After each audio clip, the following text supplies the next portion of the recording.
Have you ever had a moment at work when you thought you were being perfectly polite, but someone took it the wrong way? They misunderstood you. Early in my career, I was part of a global project team with people from the United States, from Eastern Europe, and other parts of the world. I'm going to be honest with you. I misunderstood a lot. I saw how tricky communication between Eastern Europeans and, let's say, Americans could be, not because of the language barrier, but because of the culture barrier. Not because you don't know words in English, not because you have bad grammar in English, but because of the cultural barrier. What nobody told me about cultures is that they literally wire our brains to differentiate between what's normal versus what's not normal, what's professional versus what's not professional. So, without a shared cultural reference, effective communication becomes almost impossible, even if you are fluent in the language. So, even if you speak English perfectly, you will still encounter misunderstandings because they are cultural misunderstandings. Hey, friends, and welcome back to English for Tech Professionals, the channel where we help you speak English with confidence at work and beyond. I am Anna Gandarbura, your English and effective communication coach. And as you can see, it's a very unusual setting today. I'm actually on campus at NYU in New York. It's a New York University. There it is. If you've never been, this is your chance to peek inside. And in this video, let's look at three cross cultural differences I wish I had known earlier in my career that will help you better understand your international colleagues and coworkers. And the first one is my favorite: high context versus low context communication. This one is all about how we communicate. In high context cultures like Japan, India, and certain European countries, such as Ireland, for example, people communicate indirectly. A lot is said between the lines, and the context matters more than the words. People read between the lines. Now, in low context cultures, such as the United States, Germany, or Australia, people say what they mean directly and they expect you to do the same thing. Let me give an example so that you understand better how it works. Let's say you give a presentation and your Indian teammate says, "That was an interesting approach." Now, that might actually mean I'm not fully convinced or I don't understand, maybe. But your American colleague will say, "I would cut this part and clarify the second point." That is direct, but not rude. This is just how feedback works in this culture. So, how can you tell when the culture is low or high context? Here is where having a little bit of history knowledge helps, okay? So, high context cultures are often more homogeneous ethnically and historically, one people, right? Think of the country like Japan, for example, that used to be locked down for so many years with almost no foreign influence and no foreign visitors. People there share so much common cultural knowledge that they don't need to use many words. Very little needs to be explained. And on the other hand, low context cultures are typically more diverse and younger and more individualistic, which makes clear and direct communication necessary in this case to avoid misunderstanding. Think of a country like the United States, where I am right now, where all these people from different cultures, from different countries, they came here to form a new society. And now, how do they communicate? They can't read between the lines because the lines are different. So, in short, the more diverse the country, the more low context their communication or their culture is, and vice versa. Now, I think this is the right time for me to shout out a marvelous book by Erin Mayer called The Culture Map. This is a must read. This is one of my favorite books.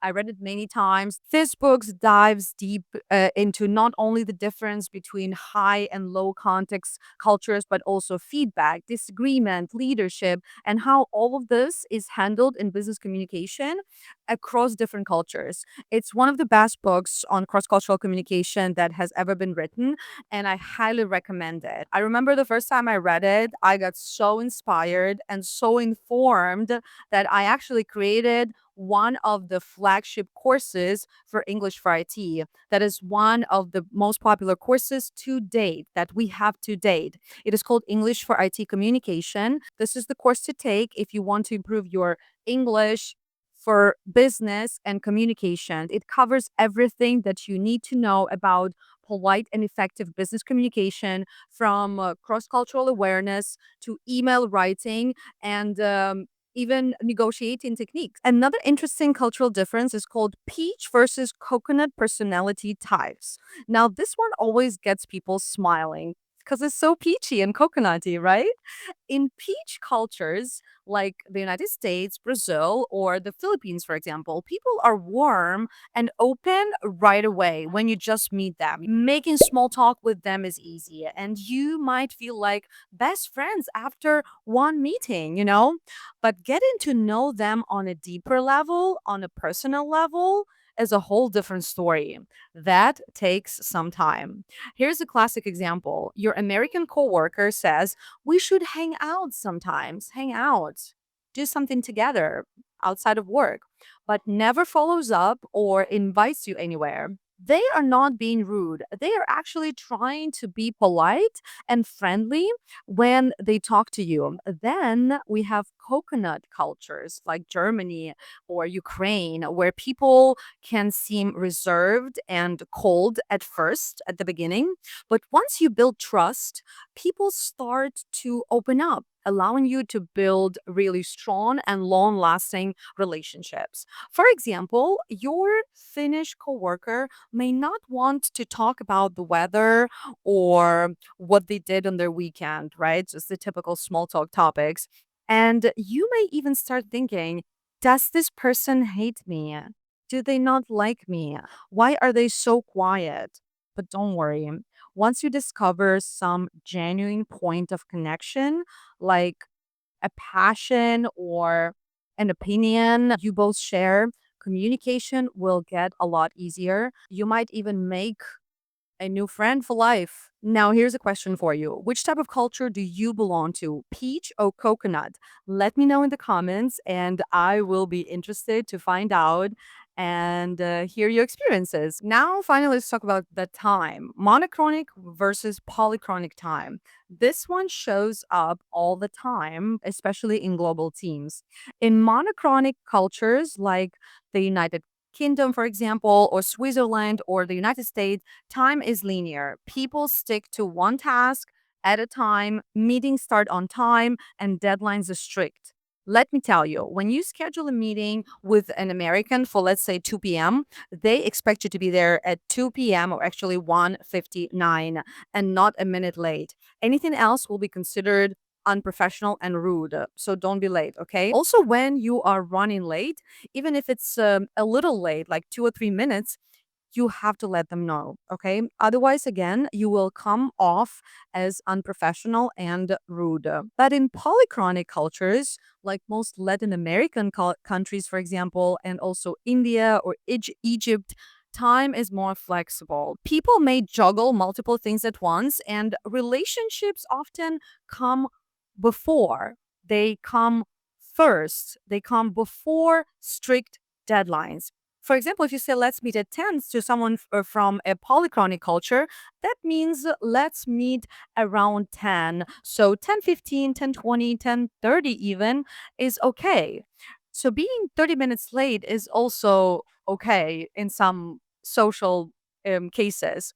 So here's a tip for you. If time really matters, be clear and upfront, okay? Say things like, please be there exactly at 10 a.m., or we need to finish this by Friday, no later. Another useful trick when you need something done by a certain date, give people an earlier timeline, an earlier deadline. Lie to them.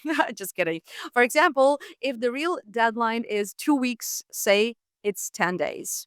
This will give you a safety buffer. This is my list of 3 things I wish I had known sooner. How about you? Which cultural differences have you experienced at work? Share your experience in the comments and let's learn from each other. And by the way, don't forget to subscribe and like this video if you liked it. Share it with a friend or with your colleague or with your client from a different culture. Because I'm pretty sure everyone will find something interesting, something useful, and something new in this video. And if you have any suggestions of the topics that you want me to talk about in my upcoming videos, please let me know. Till the next time.